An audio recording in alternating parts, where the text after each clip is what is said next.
The night before my wedding should have been perfect, but instead, my sister's jealous hand shoved me into the ground, my arms snapping as laughter froze, and my father's cold voice cut deeper than the pain.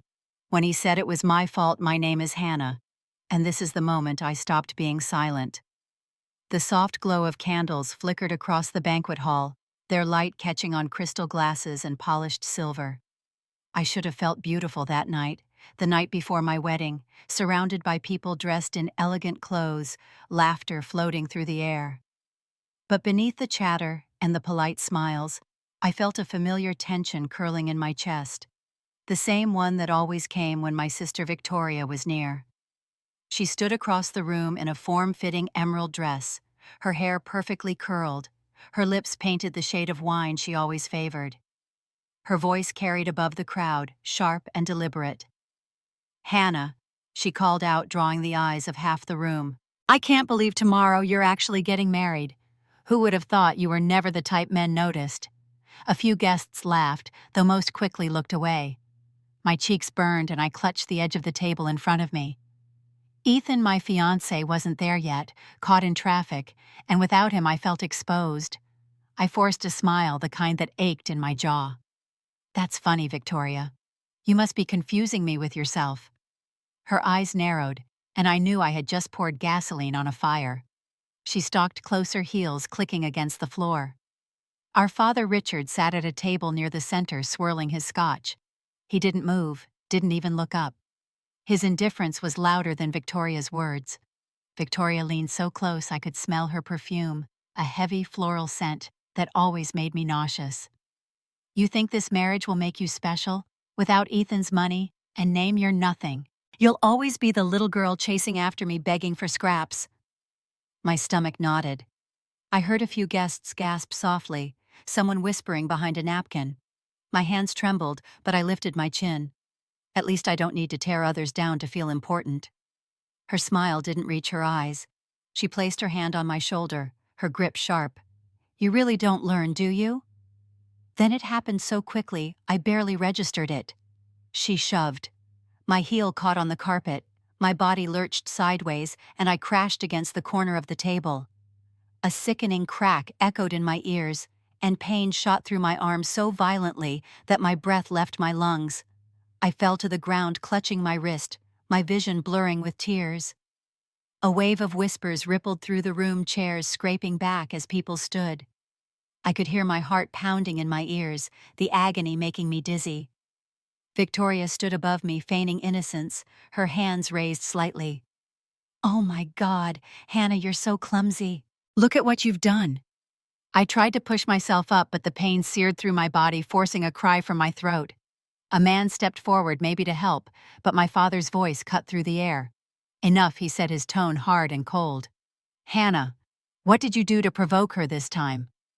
The words struck me harder than the fall. My mouth opened, but nothing came out. I looked at him, my father, the man who was supposed to protect me, and found nothing but disappointment in his eyes. People were staring, some with pity, some with discomfort, but no one spoke. My arm throbbed uncontrollably, and I could feel the heat of swelling under my skin. I whispered, "Dad," she pushed me. His lips pressed into a thin line as he took a slow sip of his drink. "Don't start drama the night before your wedding. You should be ashamed of yourself." The room spun. Victoria smirked, as if she had already won. I wanted to scream, to stand up and shout the truth, but the pain pinned me down and the humiliation stole my voice. I felt the weight of betrayal pressing heavier than my broken bone. Around me the conversations resumed in hushed tones, as if my suffering was a spectacle to observe, but not to intervene.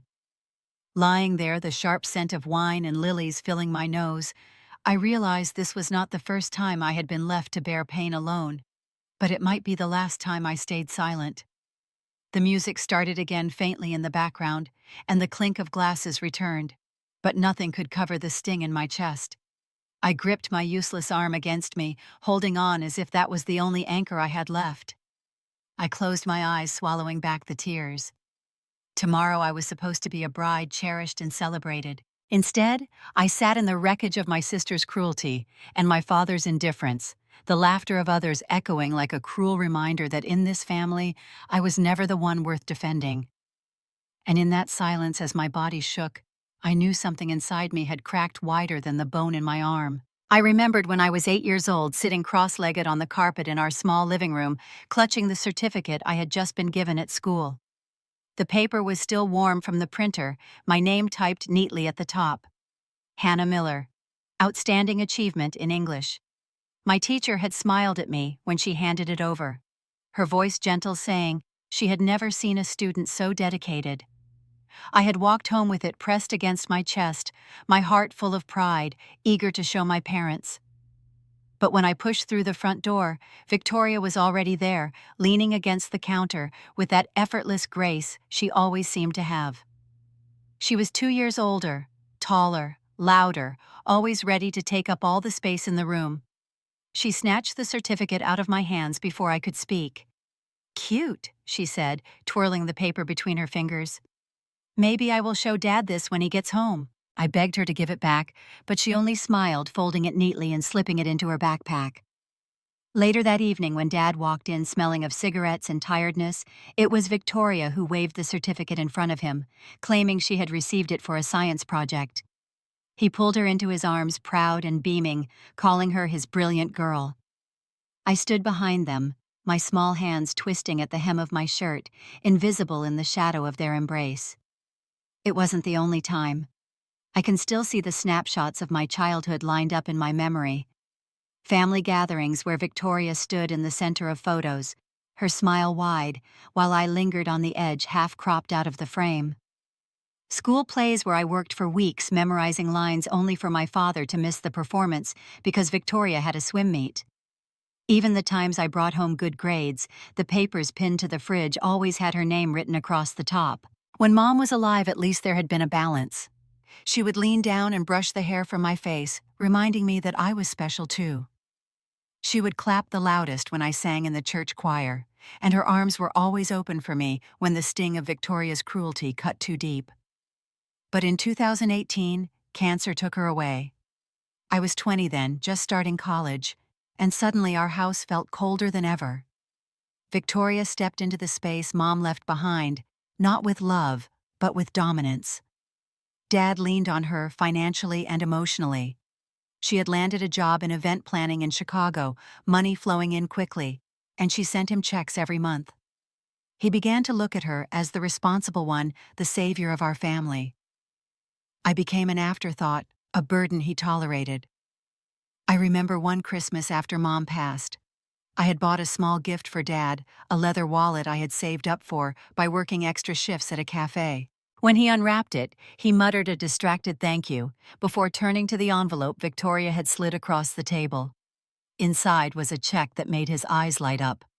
He hugged her tightly, thanking her for saving him again, while I sat frozen, my wrapped present slipping from my lap unnoticed. That night, lying in my childhood bedroom, I stared at the ceiling and thought about how many times I had been erased. It was as if I only existed in relation to her, my accomplishments swallowed up by her shadow. The humiliation had started long before the push that broke my arm. It was sewn into the fabric of my life. One memory clings to me sharper than the rest. It was sophomore year of high school, and I had won first place in a statewide essay competition. They printed my name in the local newspaper, and for once I thought I would finally stand on my own. I left the paper on the kitchen table, eager for Dad to see it when he came home. But when he did, Victoria swept in, holding it up and laughing, saying she had helped me brainstorm the essay, that really it was her idea. Dad laughed with her, clapping her on the back, saying he always knew she had a gift with words. He never even looked at me. I sat silently, the sting of injustice biting at my throat. It was the first time I realized that in this house, truth didn't matter. What mattered was who Dad chose to believe, and it was never me.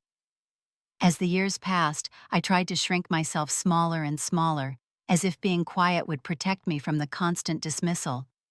I studied late into the night, pouring myself into books, thinking maybe knowledge would make me undeniable.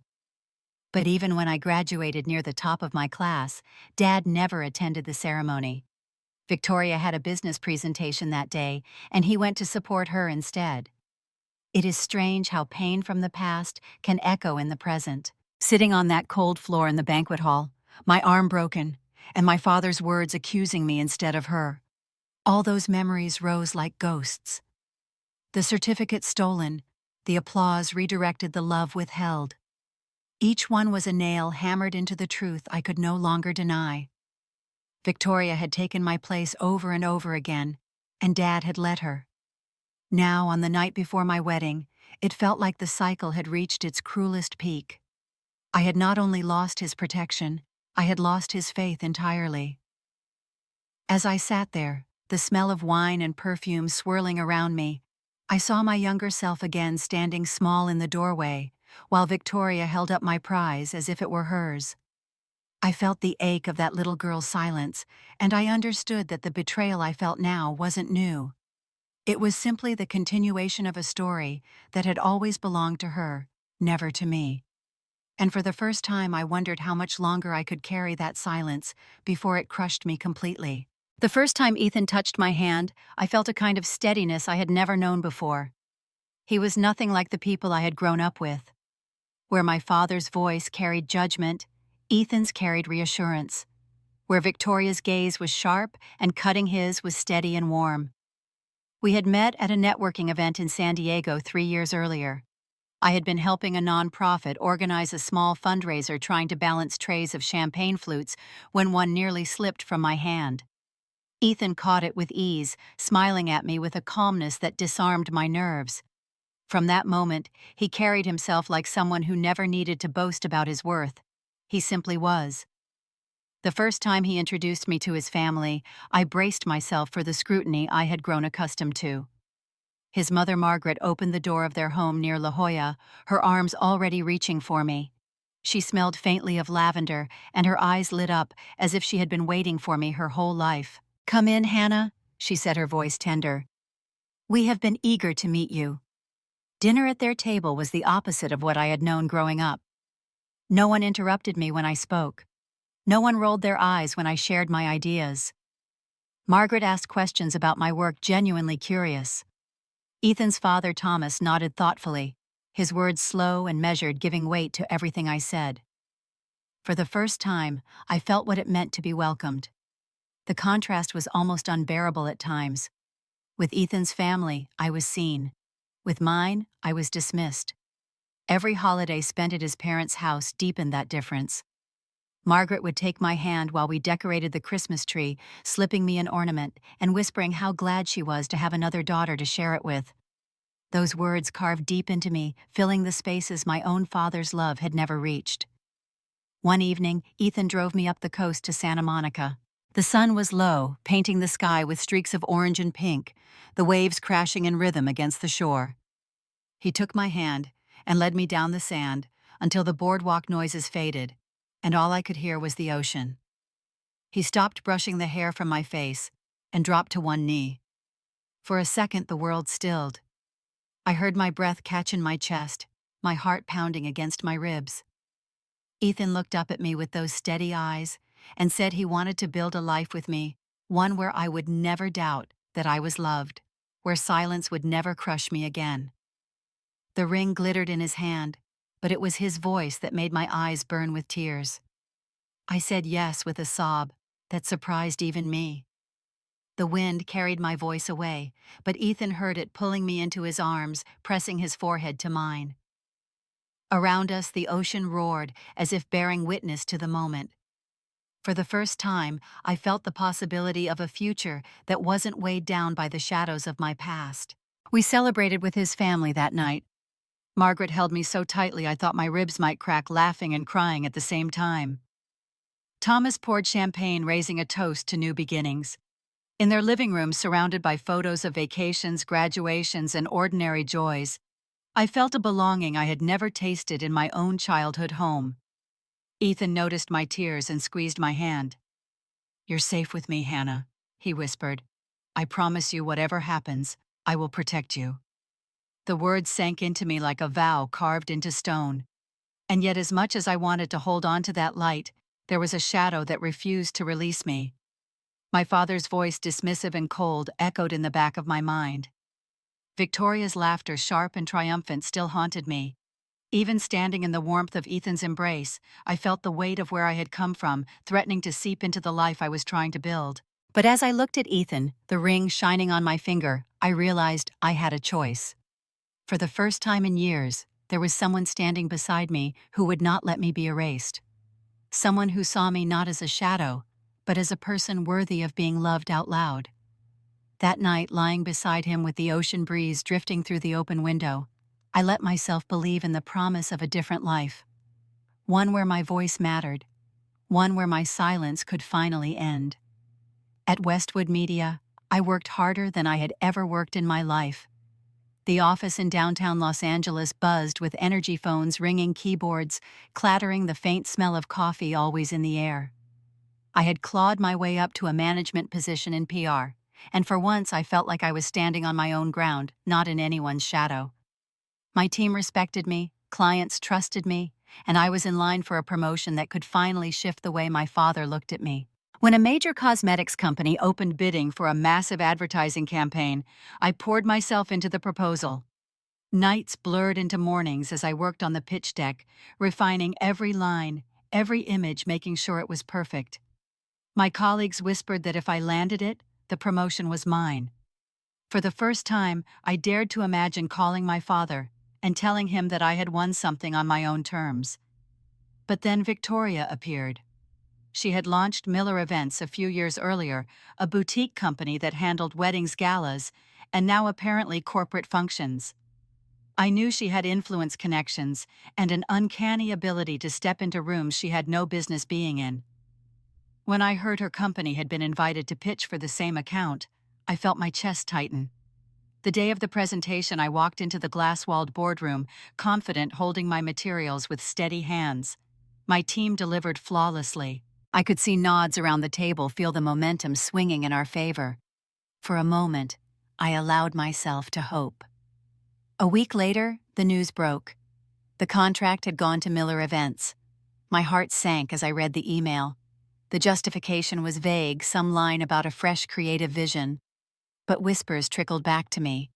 Victoria had used my own ideas pulled from contacts we shared, repackaged them as hers. That evening, I drove to my father's house in Pasadena, needing comfort, or at least understanding. He sat in his recliner, the television casting shadows on his face. I told him what happened, my voice trembling, desperate for him to say he believed in me. He barely looked up from the screen. "She is just better at this than you, Hannah. You should learn from her, instead of sulking." The words hit harder than I expected. He did not ask about the hours I had poured in, did not question how Victoria had gotten hold of information that only my team and I had access to. He only saw her as capable, and me as small. I clenched my fists until my nails bit into my palms, swallowing the bitter taste of humiliation. Back at work, my boss pulled me aside. He told me I had been close, that my proposal was strong, but losing this contract meant I would have to wait for another shot at promotion. I nodded, forcing a smile, but inside, I felt the walls closing in. All the progress I had fought for undone in a single blow delivered by my sister's hand. At night, Ethan held me as I tried to steady my breathing. He told me that my worth was not tied to one client, that I was more than my father's opinion or Victoria's shadow. His words soothed me, but the wound cut deep. Losing that account was not just about work. It was another reminder that Victoria could step into my path whenever she wanted and knock me off balance, and my father would applaud her for it. I stared at the ceiling in the dark, anger rising like fire in my chest.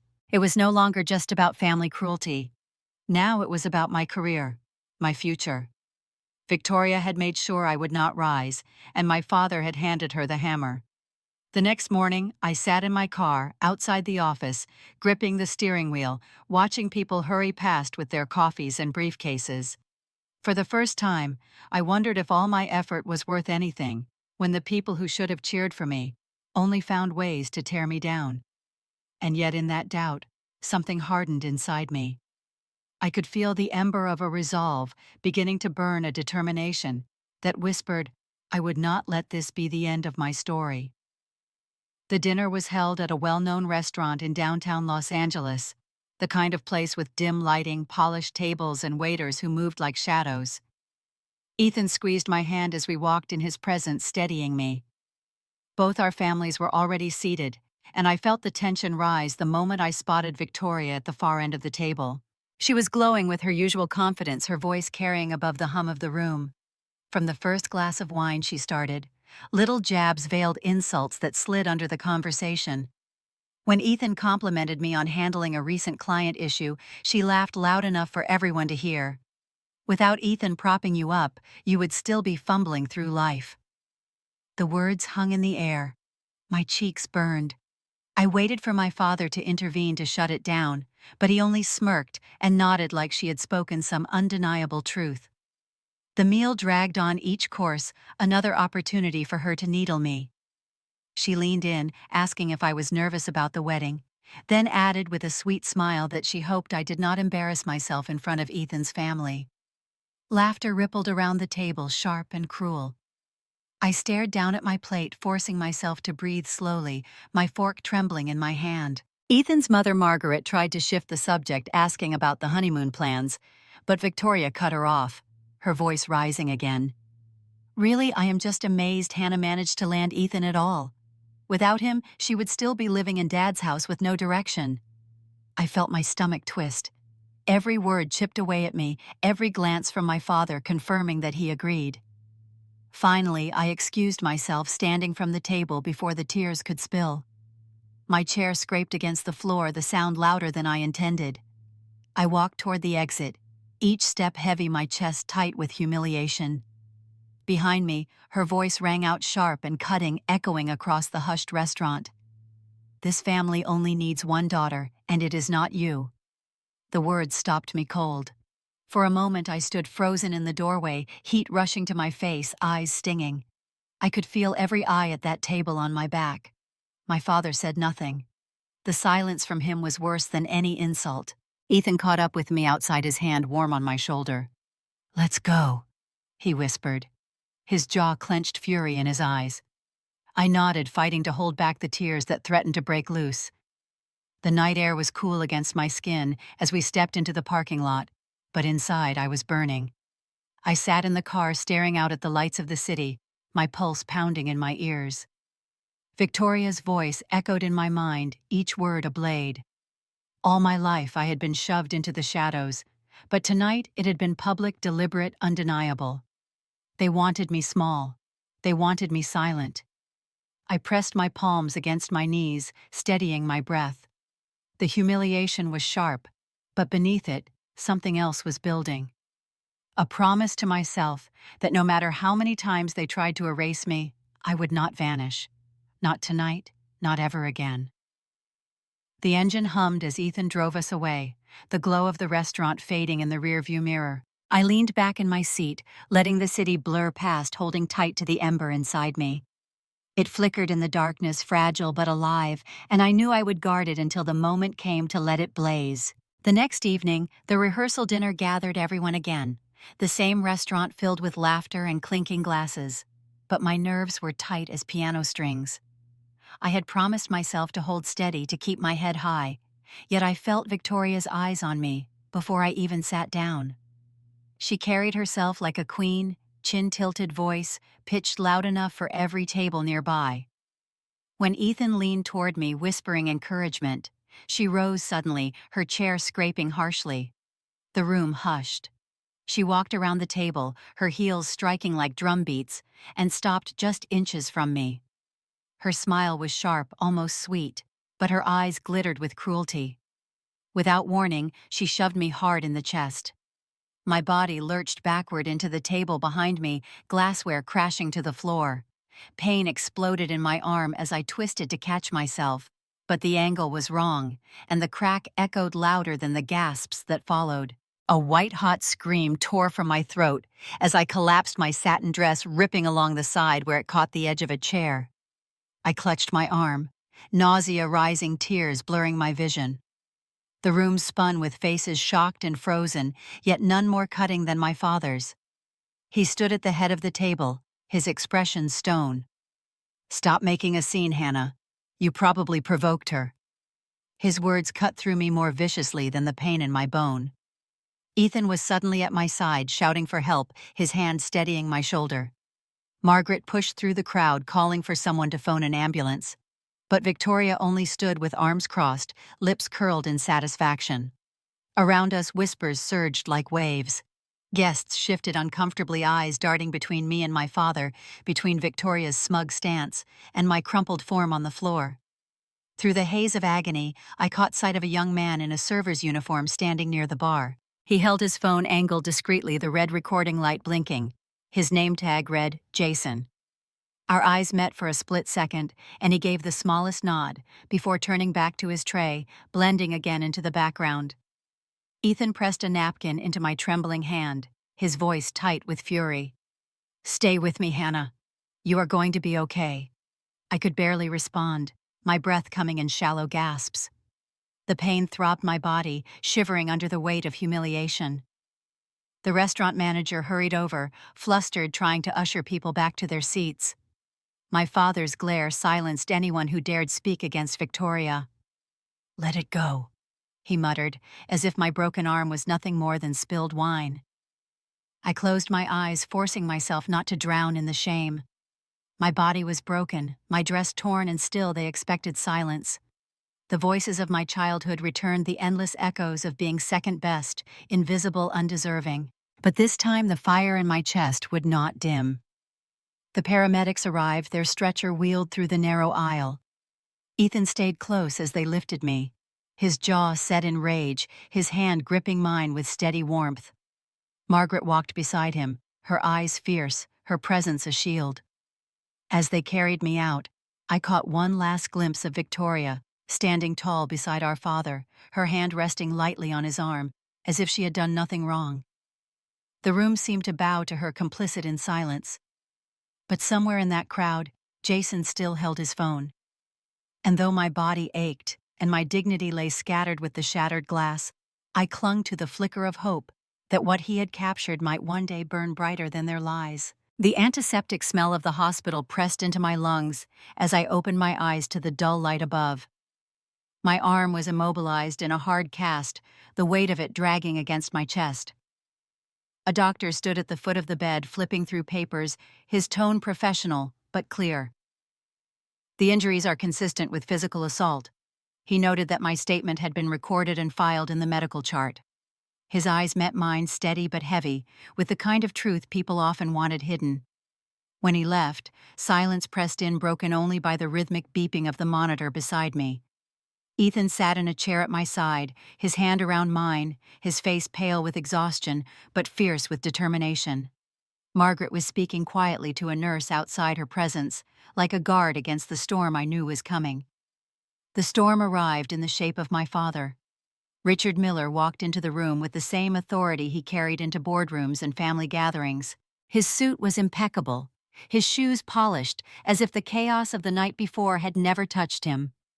He closed the door with a soft click, his eyes landing on me with something between anger and desperation. "Hannah," he said, lowering his voice, "you cannot let this go any further." His words were not concern, not love, but command. "You will ruin everything.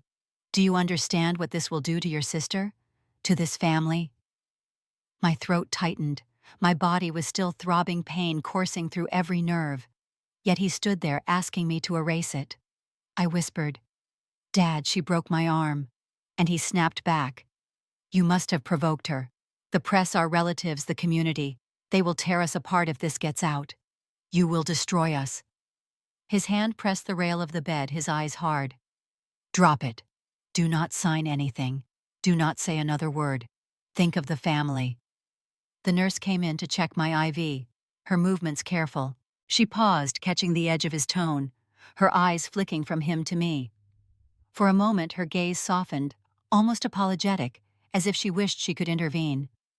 I wanted to cry out for her to stay, to bear witness, but the silence in the room pressed on me like a weight. When he left, the air felt lighter, but my chest heavier. Ethan leaned forward, fury etched in his face. "You are not alone," he said. "You don't have to listen to him." Margaret entered then, placing a gentle hand on my shoulder, her expression fierce in its protection. I stared at the chart lying on the table beside me, the papers crisp, the doctor's words waiting to be acknowledged. My hand trembled as I reached for the pen. For years I had swallowed my voice, told myself that silence was survival. But lying there broken and humiliated, I knew silence was death by 1,000 cuts. The pen felt heavy, but I pressed it to the paper anyway. My name scrawled across the line, shaky but firm, accepting the doctor's report, leaving the truth intact in black and white. The nurse's eyes caught mine as she collected the chart, and she gave the smallest nod, a silent witness who understood. The beeping of the monitor seemed steadier now, matching the rhythm of my own decision. I lay back against the pillow, my cast resting against my chest, and let the truth settle over me like armor. The silence that had defined me all my life was beginning to crack. And in that fragile break, I could finally breathe. The morning of my wedding broke with a pale sky, and for the first time in my life, I dressed with one arm useless against my body. The cast was heavy, wrapped in white, that felt more like a scarlet letter. My gown had been altered quickly, the seamstress working through the night to create a sleeve that draped softly over the plaster. Still, nothing could hide what had been done. Every time I moved, the reminder was there, the ache running deep. When I arrived at the venue, the chatter of guests filled the air, but it was hushed in waves, eyes darting toward me, and then away, as if my broken arm were something shameful. I caught the whispers, the murmurs about what might have happened, the speculation that made my skin prickle. My father walked at my side, stiff and unyielding, his jaw tight, as if he carried a burden that was mine to bear. He never once looked at me. Victoria stood near the entrance, flawless, in a pale blue dress that shimmered under the lights. Her hair curled perfectly, her smile sweet, her voice soft as she greeted relatives who fawned over her. She glanced at me for only a moment, her expression crafted into innocence. Anyone who didn't know better would think she was the dutiful sister, the perfect daughter. Ethan's hand found mine the moment I stepped inside, his eyes burning with a promise I clung to. Beside him, Margaret studied me carefully, her face composed but her eyes sharp. She hugged me gently, avoiding the cast, then whispered, "You look beautiful, Hannah. Don't let them take this day from you." As the ceremony began, I tried to focus on Ethan's vows, his voice steady, his words threading through the air like balm against my bruised spirit. Yet every time I looked across the rows of chairs, I saw Victoria smiling, leaning in to whisper something to our father. Richard nodded at her, his approval warm and proud, as if she had done nothing but shine. It was the same expression I had chased my whole life, and still he never once turned it toward me. The officiant spoke, the rings were exchanged, and applause rose like a wave. For a moment I let myself drown in Ethan's embrace, the applause wrapping around us. But the whispers never stopped. They floated above the music, through the clinking of glasses, through the laughter of distant relatives. Questions of how I had broken my arm. Questions that no one asked me directly, but that lived in every glance. At the reception, Victoria raised a glass for a toast. Her smile was radiant, her tone honeyed. She spoke of love and loyalty, of the bond of sisters. The words tasted bitter on my tongue. Richard clapped proudly, lifting his glass higher than anyone. The guests cheered, unaware of the fracture hiding beneath the polished veneer. Margaret moved quietly through the room, her eyes always watching. I noticed her speak briefly with the attending physician who had come as a guest of Ethan's cousin. Later she returned to me with a folded paper slipped discreetly into her clutch. She gave me a nod almost imperceptible, but the weight of it made my heart pound. The report. The words of the doctor that confirmed what had been done. The truth no one could deny if it ever came to light. As the evening stretched on, the music filled the hall and guests swayed on the dance floor, but beneath it all was a tension that hummed like a taut wire. Victoria floated from group to group, her laughter high and charming.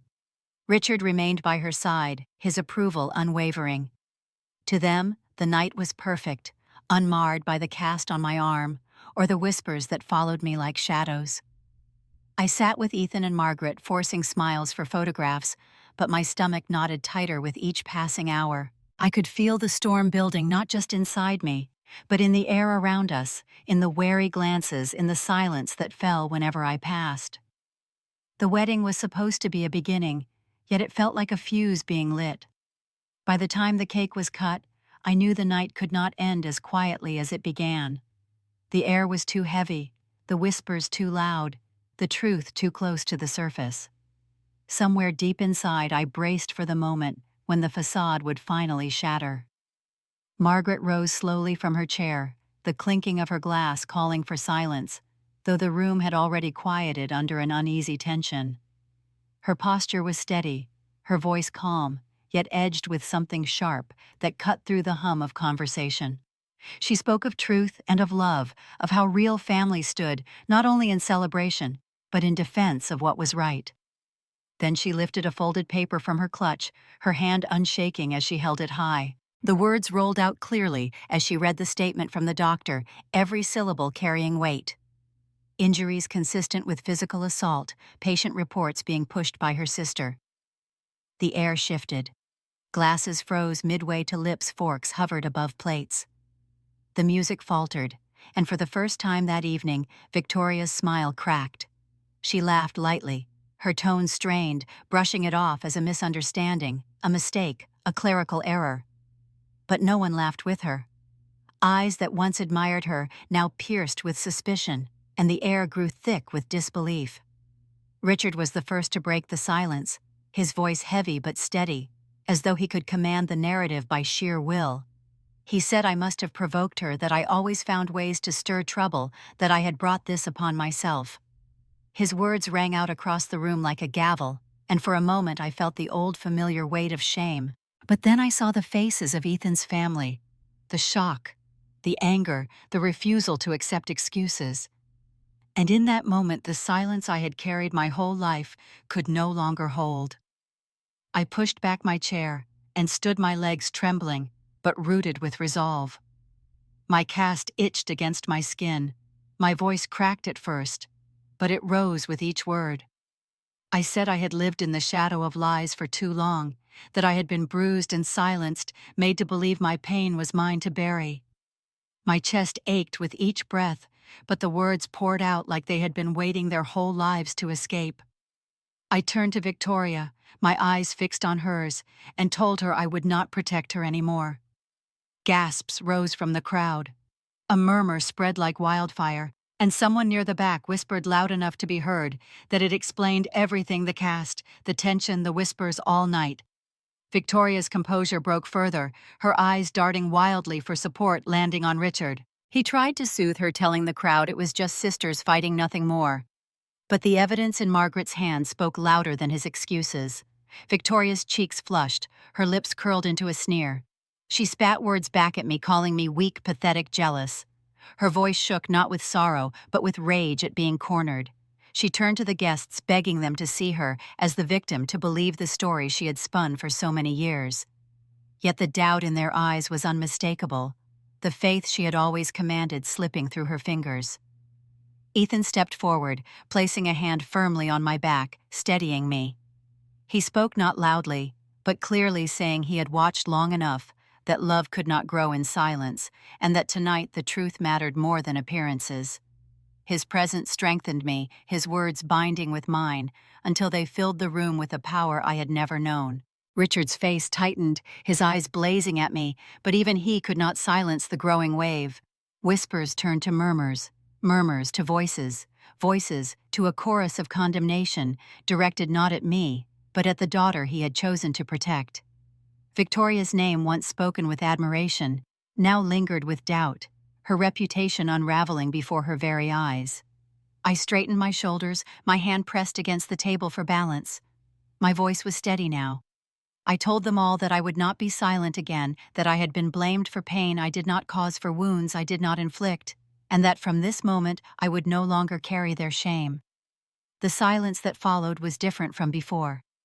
It was not the silence of suppression, but the silence that comes after a storm has shifted the land. Eyes no longer avoided mine. They met me wide and unblinking as though seeing me for the first time. Margaret folded the paper back into her clutch, her expression firm, resolute, a quiet ally in the war I had begun. Victoria stood frozen, her hands trembling at her sides, her breath uneven. Richard's lips pressed thin, but his authority cracked beneath the weight of the truth. And I thought my body still hurt, though my heart still shook, felt something new take root inside me. A declaration, a line drawn, a vow spoken aloud. I am not silent anymore. The room did not exhale right away. People drifted back to their tables in a daze while the band tried to stitch the evening together with a familiar song. I felt Ethan's hand at the small of my back, and Margaret's steady presence at my side. We moved through the motions of cutting cake and thanking guests, but something had shifted. The varnish that Victoria wore like a second skin had cracked, and the room could see it. Later that night, after the last centerpiece had been carried out and the staff began stacking chairs, a young server approached me near the doorway. It was the one whose name tag had read Jason earlier. He spoke softly, glancing toward the manager, as if measuring the risk, and told me that he had captured what happened on his phone. He said he wanted me to know that someone had seen. He asked whether he should share it. For a moment I could not speak. Then I nodded, and thanked him, my good hand tapping his wrist in gratitude. He slipped away as quickly as he had come. The video went online a little after midnight. I found it the next morning because my phone would not stop vibrating on the bedside table. Ethan was still asleep, the curtains letting in a ribbon of pale light. I opened my messages, and there it was, a short clip posted on a new account that had only a handful of followers the night before. It showed the dining room, the clatter of plates, Victoria approaching in a line of purposeful steps, the shove, the crash of glass, my folded body, the sound that still made my stomach lurch. The caption said that this was not clumsiness, that this was not an accident. By noon, the view count had crossed 200,000. By evening, it passed 1.2 million. Comments poured in so quickly they blurred when I scrolled. People asked whether I was safe. Others tagged Miller Events and asked how a professional who marketed grace could push her own sister to the floor the night before a wedding. There were strangers who spoke like friends, telling me that they had been that sister once, that they had been told to keep quiet too. I felt a surge of something fierce and unfamiliar. It was not joy, not yet, but it was the knowledge that the truth no longer belonged to my family's whispers alone. The blogs found the video next. A site that covered weddings up and down the coast posted an article mid-afternoon. A second blog followed within an hour, then a local news station pulled still frames and added a brief segment to its evening broadcast. The piece was cautious, as news often is, but the image of Victoria with her hand extended and me falling was not cautious at all. It said, "What words did not?" The clip spread across platforms, stitched into reaction videos, discussed by commentators with followings larger than the guest list at our reception. By the second day, the fallout began to take shape. A hotel in Newport Beach that had hired Miller Events for a summer gala sent a polite but unmistakable email to my sister. The partnership would be paused, the message said, pending an internal review. A winery in Sonoma canceled a corporate retreat and asked for a refund of its deposit. I saw the forwarded messages because a former co-worker of Victoria's sent screenshots to me with a simple note that read, that change comes slowly and then all at once. My father called that afternoon while I sat on the edge of our bed, with my arm perched in its white shell. I did not answer. Ethan watched the screen light up with Richard Miller and placed the phone face down on the quilt. He said that I did not owe anyone a performance. That evening I learned through my Aunt Olivia that Victoria had gone to my father's house in Pasadena and cried until her mascara stained the collar of his shirt. She told him that I had ruined her business, that I had turned our family name into a spectacle. He paced the living room angry at everyone but her, and finally told her to keep her head down for a few days while he made calls. The calls did not fix what the light had already revealed. A regional chapter of the California Association of Event Professionals issued a brief statement on its page 2 mornings later. It said that the board had voted to suspend the membership of Miller Events, pending a review of conduct inconsistent with the standards of the profession. The language was measured almost sterile, but the meaning was clear. Victoria's credential, the thing she flashed whenever she walked into a venue, was no longer there to armor her. Clients followed the signal. A tech company in San Jose that had once crowed about its polished brand experience posted a notice that it was reevaluating all vendor relationships and then privately informed Victoria that her contract would not move forward.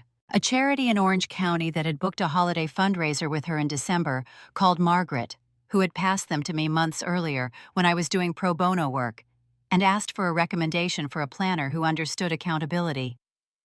I gave them 2 names and then set the phone down and stared at the ceiling, the cast heavy and solid against my ribs. I did not feel triumphant. I felt like the world had finally tilted enough for the truth to be seen without me shouting to make it heard.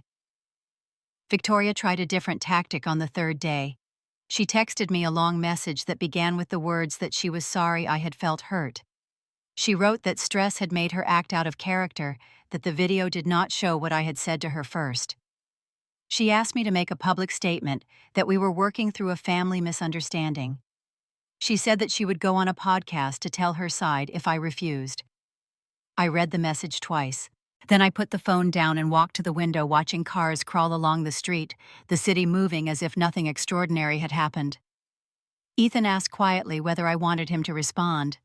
I said no. Some silences are a boundary, not a cage. My father left me a voicemail that evening. His tone was weary, threaded with frustration. He said that I was ruining a life that did not need to be ruined, that families fight and then forgive, that no one won when the world was invited in.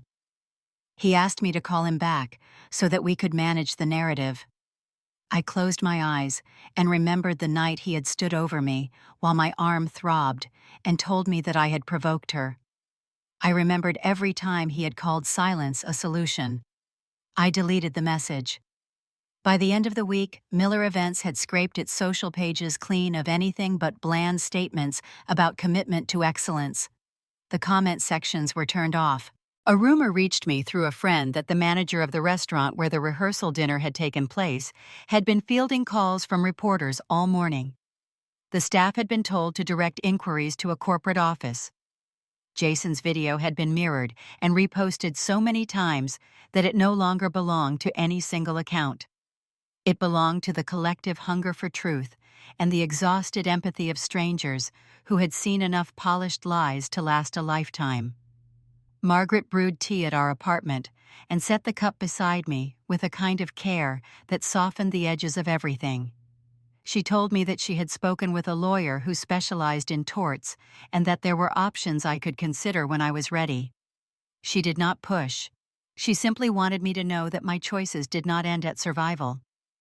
Ethan sat beside me and read messages aloud from friends who asked whether we needed groceries or help with errands. I listened and nodded and let their kindness settle in my chest. Late one night, Victoria called again. This time I answered. She did not shout. Her voice came thin and frayed. She said that sponsors were leaving, that a ballroom had rescinded a discount that a couple had asked for their deposit back. She said that if I loved our family, I would help stop the bleeding. For a moment, I heard the little girl I used to know, the one who had stolen my certificate, and waved it at our father until he smiled. Then I remembered the crack of bone and the way she had smiled as I lay on the floor. I told her that the truth was not a knife I had wielded. It was a mirror she could no longer cover. When the call ended, I sat in the quiet and felt the strange sensation of a tide turning. It was not loud. It did not rush in with fanfare. It shifted grain by grain, pulling old stories out to sea, leaving a shoreline that looked cleaner than before. I could not undo the years that had taught me to lower my gaze and fold myself small. But I could watch the world stop pretending for her. I could breathe in the space that honesty makes. The next morning, an email arrived from a planner I respected, someone who had once worked with Victoria and left quietly. She wrote that she had seen what was happening, and that when I was ready, she would connect me with venues and clients who valued integrity. She said that sometimes justice is not a verdict, but a door that finally opens. I read the lines twice. Then I looked at the cast on my arm and at the faint bruise still yellowing along my wrist, and I understood that the door had not just opened for the industry to see her clearly. It had opened for me to step through into a life where the truth did not need to ask permission. It did not feel like a door anymore. It felt like a corridor with light at the end, and Aunt Olivia stood there holding it open. She called that morning and said the family would meet at her house in Pasadena. No ceremony, no excuses, just the Millers. Ethan squeezed my good hand once in the driveway and told me he would wait nearby if I needed him. I nodded and walked up the brick path alone, the plaster on my arm, warm under the noon sun, the smell of jasmine climbing the porch rail. Olivia's living room looked like the opposite of my childhood home. Stacks of books, family photos that included everyone, a piano with a chipped key, a bowl of oranges from the tree out back. She had set out iced tea and a plate of almond cookies, as if kindness could anchor the air. Richard arrived stiff in a navy blazer despite the heat. Victoria came in behind him, wearing oversized sunglasses and a scarf that concealed nothing. Cousin Chloe hovered by the window phone in hand, face pale. Olivia waited until everyone sat. Her voice was steady, a teacher taking attendance on the first hard day of school. She said the family had watched enough from the sidelines. She said the pattern was older than last night's headlines. She said someone had to say out loud what we all knew. Richard stared across the room and told her this was not the place. Olivia answered that her home was the only place that had ever been safe for me. The words landed like furniture being moved, heavy and final. He tried to pivot to familiar ground. He said stress made people act out. He said mistakes had been made on both sides. He said the internet had a way of turning small incidents into public trials. Olivia did not blink. She asked him what part of a broken arm counted as a small incident. She asked why his first instinct had been to silence me. She asked when protecting the family had become a code for protecting one person at any cost. The room tightened around each question. Victoria pulled off her sunglasses and said she had already been punished enough. She said she was getting threats. She said clients had turned their backs because people loved a scandal. She did not say the word sorry. Richard placed a hand on her shoulder like a badge. He told the room that his elder daughter had carried more responsibility than anyone understood since our mother died. He said she kept him afloat. He said loyalty meant something. Each sentence was a rope he threw toward a ship that had already taken on water. Olivia looked at me for a long moment, then faced them both. She said loyalty without accountability was complicity. She said she had warnings, not opinions. Then she reached for a folder she had kept beneath the coffee table and placed it on the ottoman with a neat tap of her fingers. The folder held printouts and a small thumb drive taped to a card. She said the general manager from the restaurant had come to see her after the video went viral. He had recognized her from years ago when she spoke at his daughter's school. He had saved a voice message and 2 emails. He wanted to give them to someone who would not make them disappear. Chloe flinched before Olivia even said her name. Olivia slid one paper toward her. It was an email sent at 1 a.m. The subject line was incident narrative. The body suggested language for an accident statement. It described me slipping on a spill and falling against the table corner. It offered to coordinate a gift card for the staff to smooth things over. It was signed by Chloe from her personal account. The second email offered to connect the restaurant with a new venue partner in exchange for confirmation that there had been no altercation.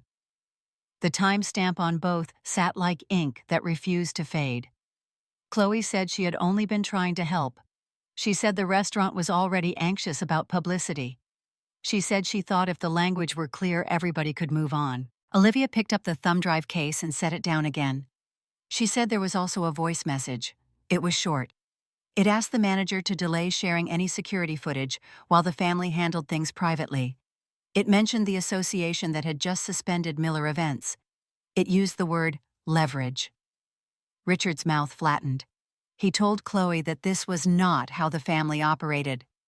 His tone implied he had been blindsided. Olivia shot him a look I had only ever seen when she stopped a fight in a high school hallway. She said this was exactly how the family had operated when it suited him. She said this was not new. Then she told the room about a homecoming fundraiser 3 years earlier, where a caterer complained that Victoria had shoved a line cook during a kitchen meltdown. She said Chloe, then an intern at a boutique agency, had called to persuade the venue that tempers had flared and that it would be better for everyone if no written complaint existed. Olivia had learned about it from a parent who volunteered that night. She had let it go then. She would not let it go now. The word shoved hung in the air with the weight of a memory I did not own. Victoria's chin lifted, pride stripping even the pretense of humility. She said people in events handled pressure, most would not survive. She said she had never asked anyone to break the law. She said she had only asked family to protect family. Chloe whispered that she was sorry, but the sorry curled in on itself before it reached me. Richard stood as if height could reclaim authority. He told Olivia that digging into old stories would not heal anything. He said she was poisoning the well. He said she had always resented his success. Olivia stayed seated and did not raise her voice. She said she loved her brother, and that she loved his daughters, and that she had failed me by staying quiet for too long. She said the well had been poisoned when the truth became optional. She said the only antidote now was daylight. Something shifted then. It was small and unmistakable. 2 cousins who had hugged me in private last week moved their chairs closer to Olivia. Uncle Marco, who rarely took a side, cleared his throat and said he had watched the video and seen all he needed. Aunt Denise said she had told Victoria many times to slow down to get help to stop drinking when she got keyed up at events. A murmur of agreement rolled through the room like a tide coming in. My father looked at faces that had always reflected his version of order and found edges he did not recognize. Chloe tried again. She said she had always looked up to Victoria. She said she had wanted to be useful. She said she never meant to hurt me. Olivia told her that intent did not erase harm. She told her that conscience sometimes arrived late and demanded action. Chloe stared at the emails as if willing the letters to rearrange. She finally said she would send a retraction to the restaurant and a written statement to the association about her role. She said she would answer if the police asked questions. Her voice shook but did not break. Victoria laughed once, short and bitter. She said everyone was enjoying this because they had envied her for years. She said none of them understood the pressure of being the standard. She said I had always used my softness like a shield. My fingers pressed into the arm of the sofa until my nails hurt. I thought of years of being told to be reasonable, to be quiet, to take the smaller slice, to let her go first. I thought of the cast on my arm as proof that the old order had done its worst and failed to silence me. Richard reached for one more familiar tool. He said we should take a breath. He said we were still a family. He said outsiders were watching and we should close ranks. Olivia stood now. She was not tall, but conviction made her seem so. She said the only way to close ranks was to stand around the truth. She said he had confused reputation with character for too long. She reminded him that our mother had asked her before she died to keep an eye on the girls. Olivia looked at me when she said girls, and the room aligned itself around that gaze. I did not speak for a long time. I watched the angle of Richard's shoulders as the weight of the room settled on them. I watched Chloe fold into herself and then straighten as if testing new bones. I watched Victoria, armored in denial, scan for an exit that did not exist. I watched my cousins and aunts and uncles recalibrate the gravity of our surname. I realized I did not need to make a speech.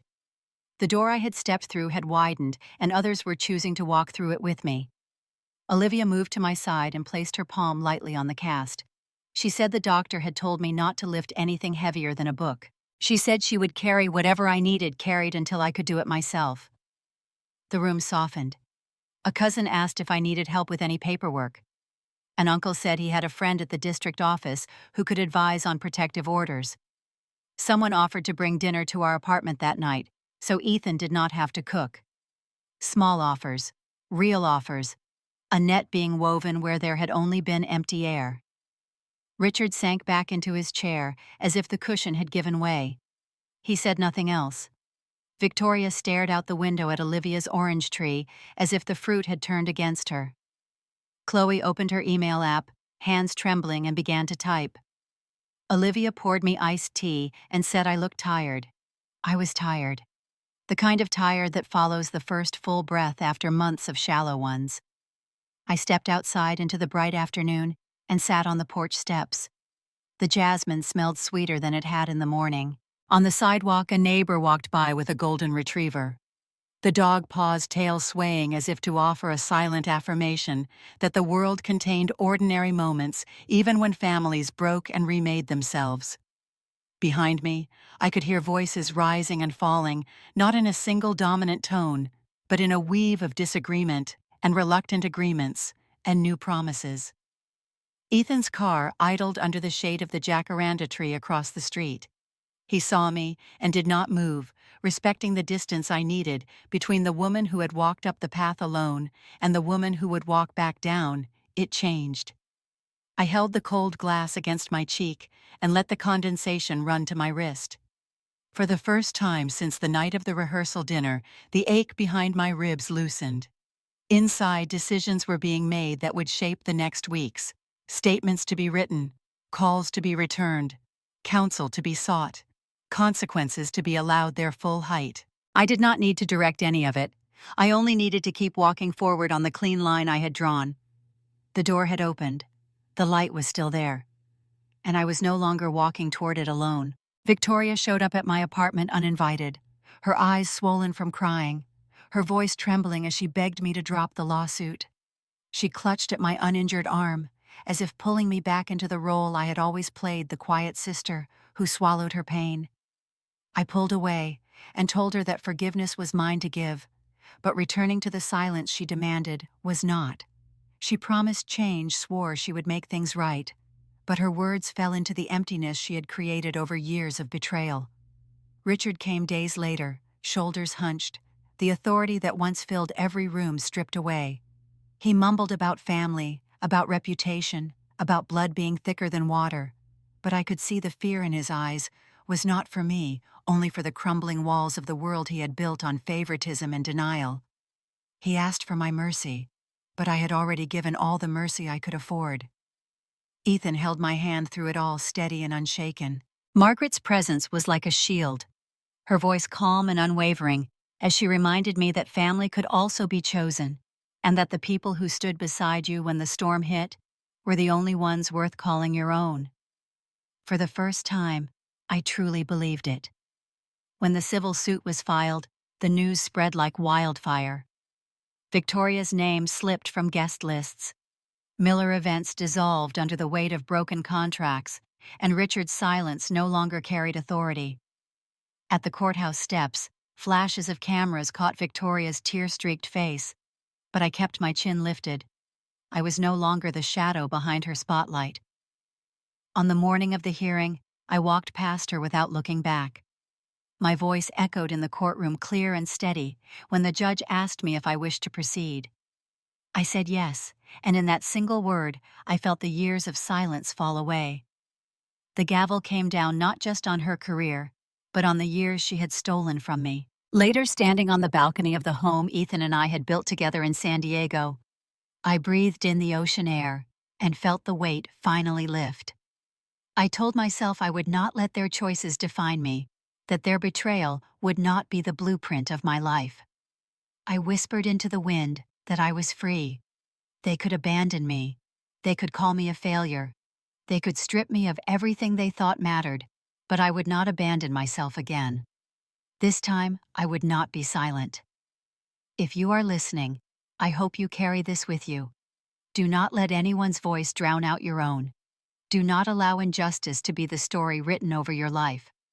If you have lived in the shadow of someone else's cruelty, know that you are not alone. Stand up, speak out, and take back the space that is yours. And if this story moved you, stay with me. Share your thoughts, and let's keep building a place where silence no longer wins.